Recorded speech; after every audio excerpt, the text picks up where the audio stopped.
वरळीमध्ये श्री साई पालखी मिरवणुकीला उत्स्फूर्त प्रतिसाद, भक्तिमय वातावरणात श्रीरामनवमी उत्सवाची सुरुवात. मुंबई. वरळी पोलीस कॅम्प परिसरात षटकर मित्रमंडळ यांच्या वतीने आयोजित श्रीरामनवमी उत्सवाची सुरुवात बुधवारी दिनांक मार्च 25 रोजी सायंकाळी श्री साईंच्या पालखी मिरवणुकीने भक्तिमय वातावरणात झाली. परिसरातील नागरिकांनी मोठ्या संख्येने उपस्थित राहून या मिरवणुकीत सहभाग नोंदवला. पालखी मिरवणुकीदरम्यान साईबाबांच्या मूर्तीची आकर्षक सजावट करण्यात आली होती. ढोल ताशांच्या गजरात आणि श्री साईनाथाय नमः या मंत्रोच्चारात संपूर्ण परिसर दुमदुमून गेला.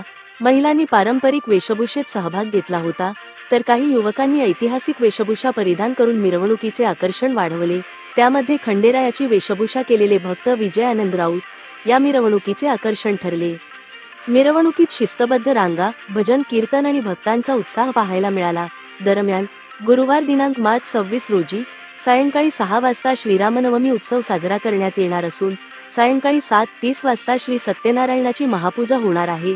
त्यानंतर सर्व भाविकांसाठी साईंचा महाप्रसाद भंडारा आयोजित करण्यात आला आहे. मंडळाच्या वतीने सर्व नागरिकांना या धार्मिक कार्यक्रमात सहभागी होण्याचे आवाहन करण्यात आले आहे. बातमीदार सुरेश खोपकर.